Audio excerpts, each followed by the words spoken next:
샬롬 샬롬 샬롬 샬롬 샬롬. 하나님 사랑합니다. 여러분 주 안에서 사랑합니다.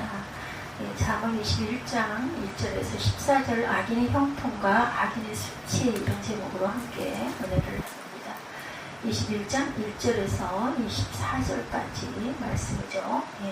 왕의 마음이 야훼 손에 있으니 마치 분물과 같아 그가 임의로 인도하시느니라. 사람의 행위가 자기 보기에는 모두 정직하여도 야훼는 마음을 감찰하시느니라. 공의와 정의를 행하는 것은 제사 드리는 것보다 야훼께서 기쁘시게 여기시느니라. 눈이 높은 것과 마음이 교만한 것과 악인이 형통한 것은 다 죄니라. 부지런한 자의 경영은 풍부함에 이를 것이나 조급한 자는 궁핍함에 이를 따르느니라. 속이는 말로 재물을 모으는 것은 죽음을 구하는 것이라. 곧 불려다니는 안개니라. 악인의 강포는 자기를 소멸하나니 이는 정의를 행하기 싫어함이니라. 죄를 크게 범한 자의 길은 심히 구부러지고 깨끗한 자의 길은 고드니라. 다투는 여인과 함께 큰 집에 사는 것보다 움막에서 사는 것이 나으니라. 악인의 마음은 남의 재앙을 원하나니 그 이웃도 그의 앞에서 은혜를 입지 못하느니라. 거만한 자가 벌을 받으면 어리석은 자도 지혜를 얻겠고 지혜로운 자가 교훈을 받으면 지식이 더하리라. 의로우신 자는 악인의 집을 감찰하시고 악인을 환난에 던지시느니라. 귀를 막고 가난한 자가 부르짖는 소리를 듣지 아니하면 자기가 부르짖을 때에도 들을 자가 없느니라. 은밀한 선물은 노를 쉬게 하고 품 안의 뇌물은 맹렬한 분을 그치게 하느니라. 의인과 악인은 전혀 다른 방식으로 살아갑니다. 이 악인의 형통과 이 악인의 수치. 본문은 의인의 삶과 악인의 삶을 대조하면서 공의로우신 하나님이 그들에게 어떻게 갚으시는지에 대해서 말씀하죠. 마음을 감찰하신 하나님, 1절에서 4절이죠. 1절에서 4절. 왕의 마음이 야훼 손에 있으니 마치 분물과 같아 그가 임의로 인도하시느니라. 사람의 행위가 자기 보기에는 모두 정직하여도 야훼는 마음을 감찰하시느니라. 공의와 정의를 행하는 것은 제사 드리는 것보다 야훼께서 기쁘게 여기시느니라. 눈이 높은 것과 마음이 교만한 것과 악인이 형통한 것은 다 죄니라. 하나님은 우리의 마음을 감찰하시는 분이다 말씀하시죠. 그런 하나님 앞에서 악인은 두려워 떨 수밖에 없다. 사람의 행위가 자기 보이기에는 모두 정직하여도 야훼는 마음을 감찰하신다고 2절에 말씀하고 계세요. 죄인이 캄캄한 곳 깊은 지하에 숨더라도 하나님의 눈길을 절대로 피할 수 없습니다. 중심을 보시는 하나님 앞에 감출 수 있는 것이 없으니 악인은 얼마나 마음에 근심이 가득하겠는가. 그러나 의인은 다르죠. 22장 1절에 왕의 마음이 야훼 손에 있으니 마치 본물과 같아서 그가 임의로 인도하시느니라. 왕의 권위와 야훼 주권의 관계를 설명하는 말씀입니다. 왕의 마음과 야훼 손의 상관관계를 물과 물길의 관계로 설명하죠. 많은 물은 큰 힘을 가지고 있지만 그 물이 흘러가는 방향은 물길에 의해서 결정이 된다. 즉 왕의 권위는 이 땅에서 절대적이지만 그 권위의 근원은 야훼시고 야훼께서 주권적으로 공의와 정의의 길로 왕의 통치를 인도하신다는 그런 뜻입니다. 야훼의 손은 왕의 마음을 만드시고 움직이시는 창조주의 능력을 상징합니다. 요셉이 애굽에서 옥살이를 하면서 그의 나이 30세가 되었을 때 하나님은 바로 왕의 마음을 본물처럼 인도하셨어요. 바로의 꿈 세계에 개입하셨고 그 꿈을 통해 바로가 요셉을 옥에서 끌어내게 하십니다. 그래야 요셉을 애굽의 2인자로 삼게 하시고 야곱의 가족 전체를 구원하시는 역사를 이루시죠. 하나님은 모세 당시 당대 최고의 제국이었던 애굽의 왕 바로의 마음을 주관하세요. 바로는 자의적으로 매번 결정을 내립니다. 그러나 성경은 하나님이 그의 마음을 강팍하게 하셨다 이렇게 말씀하죠. 하나님은 바로의 거듭되는 불순종을 통해서 하나님의 영광과 위대하심을 만천하에 드러내셨어요. 하나님은 왕과 대통령과 같은 권력자들의 마음만 다스리는 분이 아니시다. 이 땅에 거주하는 모든 사람의 마음을 주관하시는 분이십니다. 심지어 까마귀의 생각까지 주관하시는 분이다.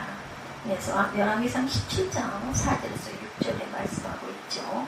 잠언 21장 2절에 사람의 행위가 자기 보기에는 모두 정직하여도 야훼는 마음을 감찰하시느니라. 마음이란 단어를 다시 사용해서 1절에 부언 설명을 하고 있습니다. 왕의 통치가 세상의 원리와 방식으로 공의롭고 정의롭게 보일지라도 야훼께서는 왕의 깊은 마음 중심까지도 살피시는 주권자임을 강조하죠. 겉으로 드러나는 정직보다 더 중요한 것 마음속의 정직함이라는 것을 가르치십니다. 대부분의 사람들은 자기 중심적인 성향이 있기 때문에 자신이 보는 관점과 삶의 방식을 옳다고 여길 때가 많아요.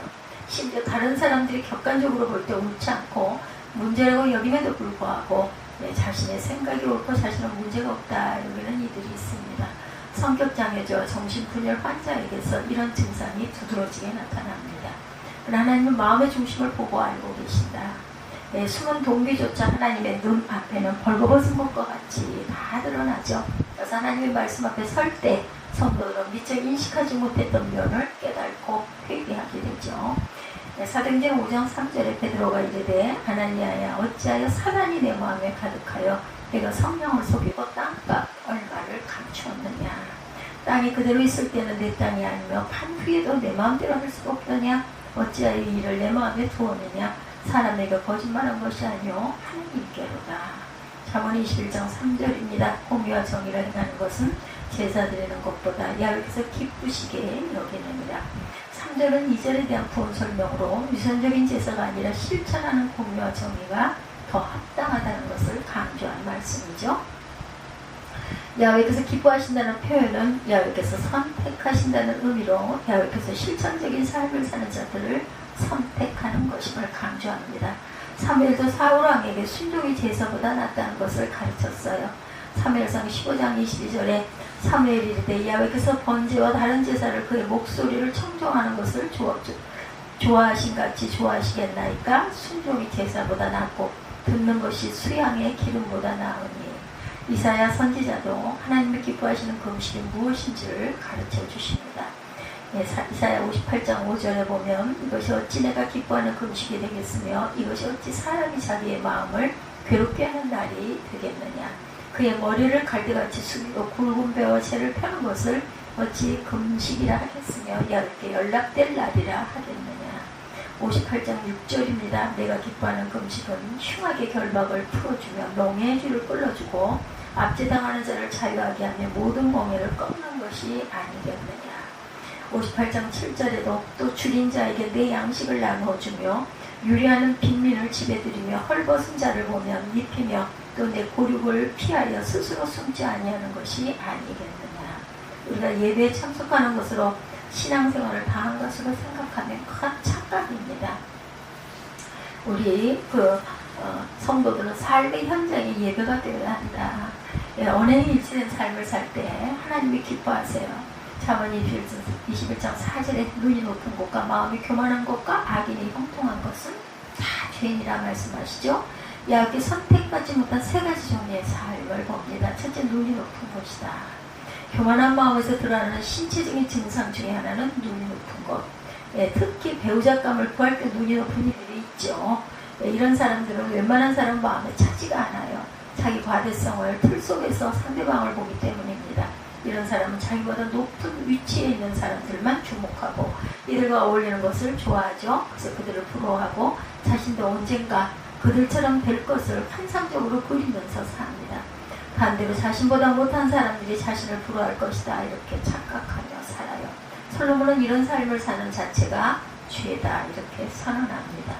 둘째, 마음이 교만한 것. 눈이 높은 것, 마음이 교만한 것.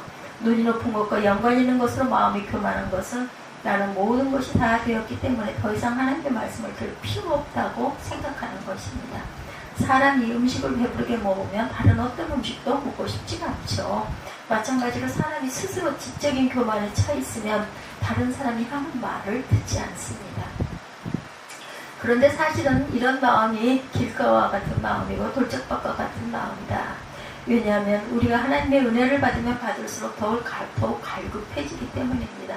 하나님 교만한 자를 선택하지 않으세요. 셋째, 악인이 형통한 것이다. 악인은 정상적으로 일을 해결되지 않아야 하는데 악한 방법을 사용해서 자기 뜻을 이룰 때가 많이 있어요.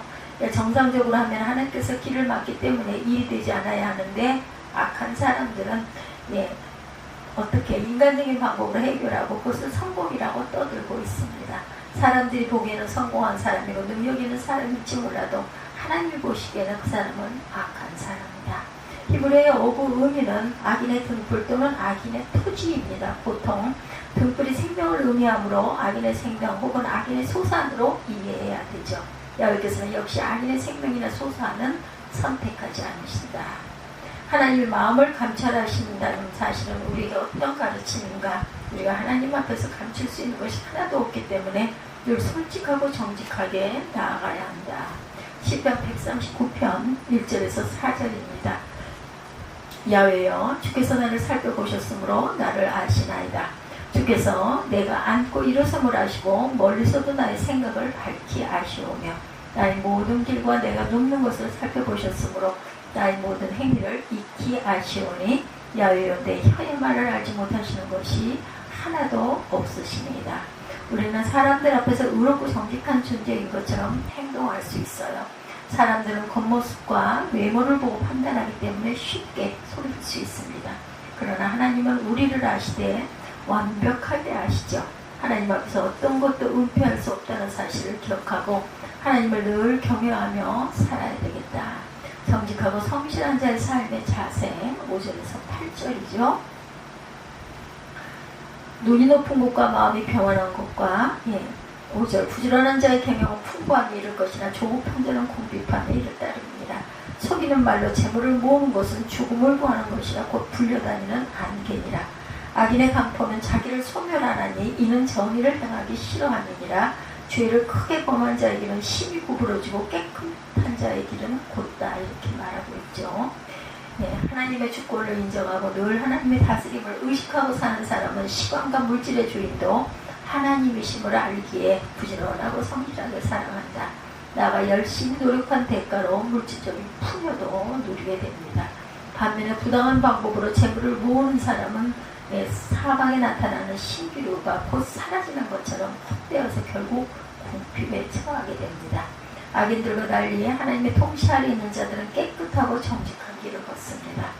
21장 5절에 부지런한 자의 계명은 풍부함에 이를 것이나 조급한 자는 궁핍함에 이를 따릅니다. 부지런함과 기다림을 하나님의 선택하시는 삶으로 설명하죠. 부지런함은 보통 게으름과 대조되지만 이 구절에서는 조급함과 대조가 됩니다.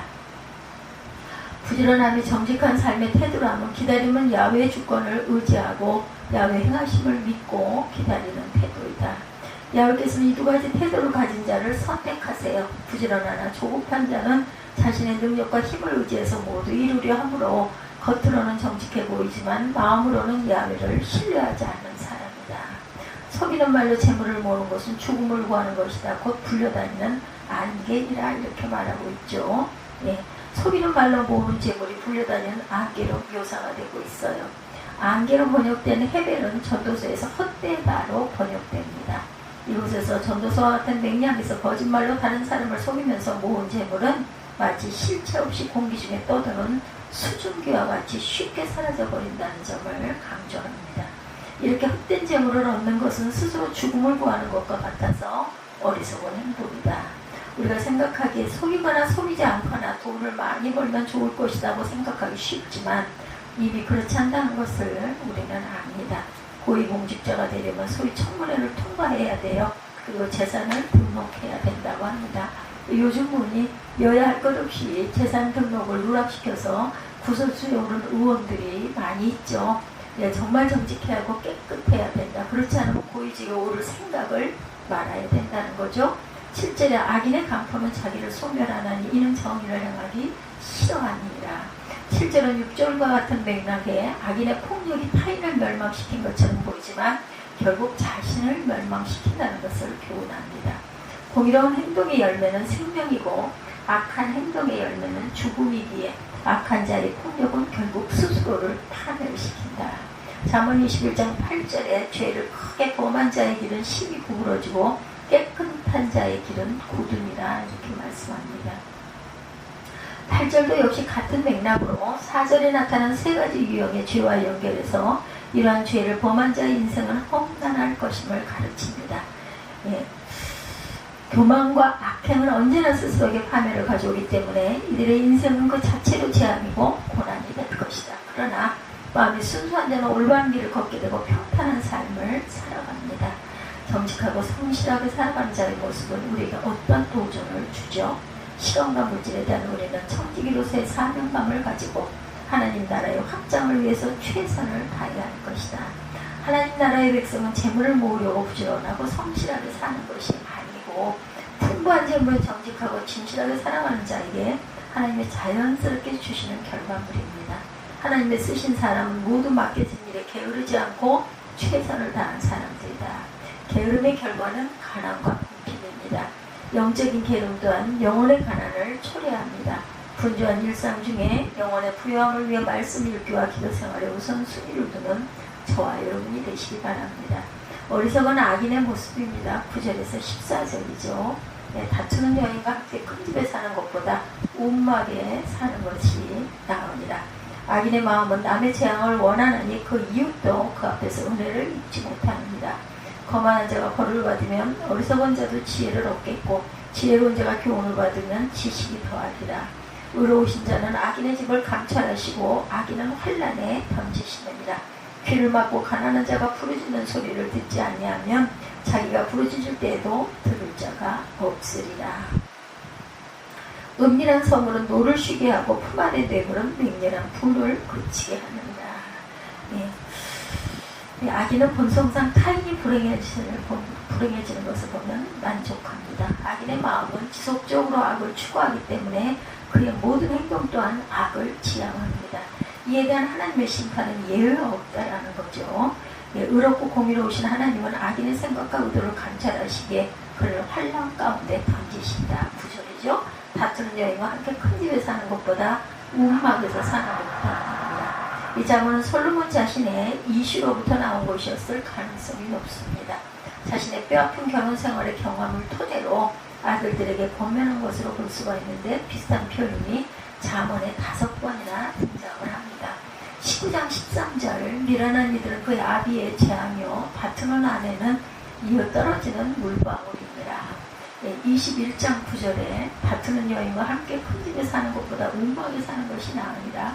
21장 19절에 다투며 성내는 여인과 함께 사는 것보다 광야에서 사는 것이 낫다. 25장 24절에 다투는 여인과 함께 큰 집에 사는 것보다 움막에서 혼자 사는 것이 낫다. 27장 15절에 다투는 여자는 비오는 날에 이어떨어지는 물방울입니다. NIV 성경은 이 구절을 깊게 번역합니다. 다투는 아내와 집에서 같이 사는 것보다 지금 구석에 사는 것이 낫다. 19절은 광야에 가서 사는 것이 낫다라고 표현하죠. 결혼 생활에 어느 정도 다툼은 정상적인데 서로 환경이 다르고 사고방식이 다른데 하루아침에 꼭 맞을 일은 없어요. 그래서 신혼 초기에 많은 다툼이 일어납니다. 연애할 때는 좋은 것만 보였는데 막상 결혼하고 보니 콩깍지가 벗겨지고 허물이 보이기 시작하죠. 그래서 다투게 됩니다. 결혼하기 전에 배우자가 될 사람이 다투는 여인인지 아닌지 분별하기가 어렵습니다. 그럼에도 불구하고 공격성이 성격장애화되어 있어 쉽게 분노하거나 짜증이 심하거나 의심이 많거나 보복하거나 용서하지 못하는 성격의 사람인지를 가능한 한 잘 파악하고 결혼을 결정하는 것이 지혜입니다. 심한 성격장애를 가진 배우자를 만나면 건강한 부부관계를 유지하기가 매우 어렵습니다. 이런 배우자와 동행하면 비교적 건강하던 배우자마저 성격장애자가 될 수 있다. 뉴스에보니 30대 여성의 승용차를 몰고 편의점에 돌진해서 20여 분 난동을 부리다가 경찰이 공포탄을 쏘아서 제압을 하고 연행을 당했다고 합니다. 참으로 어처구니 없는 행동이죠. 편의점에 택배를 맡겼는데 그것이 잘못되었는지 앙심을 품고 그런 범행을 저질렀다는 거예요. 이런 사람은 무서워서 어떻게 살겠는가? 그러기에 사람의 성품이 중요하다. 보통 예수 믿는 사람들은 믿음만 보겠다고 하는데 믿음보다 먼저 보아야 할 것은 그 사람의 성품입니다. 성품은 바꾸기 어려워요. 믿음은 얼마든지 성장할 수가 있다. 10절입니다. 악인의 마음은 남의 재앙을 원하나니 그 이웃도 그 앞에서 은혜를 잊지 못하느니라. 질투하는 자가 이웃에 끼치는 악을 10절은 설명하고 있어요. 악인의 마음은 남의 재앙을 원하나니 그 이웃도 그 앞에서 은혜를 잊지 못한다. 선한 일보다는 악한 일이 일어나기를 악인들은 기대합니다. 그의 곁에 있는 이웃이라 할지라도 선한 일을 소망하기보다는 악한 일이 일어나기를 바란다. 이러한 악인의 소망이 소극적일 때도 문제지만 적극적으로 이웃에게 악을 끼쳐야 할 때는 더욱 큰 문제가 됩니다. 11절입니다. 거만한 자가 벌을 받으면 어리석은 자도 지혜를 얻겠고 지혜로운 자가 교훈을 받으면 지식이 더하리라. 예, 악인의 징계가 갖는 교육적인 유익을 설명하죠. 거만한 자의 징계는 어리석은 자로 하여금 징계를 받게 하여 지혜를 구하게 만들고 지혜로운 자에게 주어진 교훈은 그를 더욱 지혜롭게 만든다. 예, 12절입니다. 의로우신 자는 악인의 집을 감찰하시고 악인은 환난에 던지시느니라. 13절에 귀를 막고 가난한 자가 부르짖는 소리를 듣지 아니하면 자기가 부르짖을 때에도 들을 자가 없으리라.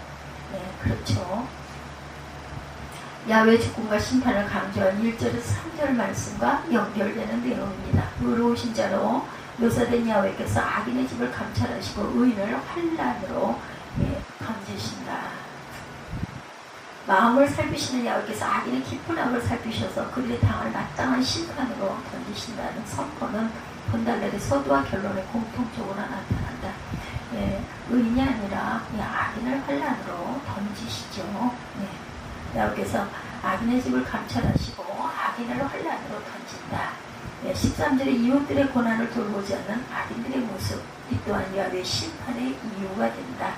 21장 14절에 은밀한 선물은 노를 쉬게 하고 품 안의 뇌물은 맹렬한 꾼을 그치게 한다. 은밀한 선물과 품 안의 뇌물을 비교하고 있습니다. 결과는 긍정적이지만 의도는 불순한 선물과 뇌물에 관한 자문입니다. 은밀함과 품 안에라는 두 수식어가 이 선물과 뇌물이 순수한 의도가 아니라 결과는 긍정적이지만 의도는 불순한 선물과 뇌물에 관한 자문입니다. 목적을 가진 선물이고 뇌물임을 암시하죠. 이러한 자문은 행동에 대한 긍정이나 부정적인 평가라기보다는 보편적 현상에 관한 관찰이라는 것이죠. 가난한 자의 부르짖는 소리를 듣고 자비와 은혜를 베풀어야 하는 이유, 그것은 소외되어 고통받는 이웃에게 자비와 사랑을 베푸는 모습을 하나님은 감찰하시고 은혜로 갚아주신다. 기독교 윤리의 근본 정신은 하나님 사랑과 이웃 사랑이다. 이웃을 사랑하기 위한 전제 조건은 바로 하나님의 사랑을 우리가 먼저 경험하는 것이다. 대가를 바라는 사랑이 아니라 마음에서 우러나오는 조건 없는 사랑을 하는 것은 예수 그리스도의 대속은혜를 경험하지 않으면 불가능한 겁니다. 이웃사랑을 실천하기 위해 하나님의 사랑에 풍성히 거해야 한다. 나아가 주변 사람의 형편도 잘 살펴봅니다. 나의 목하심 때문에 그들이 곤란한 상황을 겪지 않도록 관심을 가져야 되겠다. 하나님이 우리의 수고와 섬김을 보시고 아름다운 열매로 갚아주신다는 것을 잊지 않는 저와 여러분들이 되시기를 주님의 이름으로 축복합니다.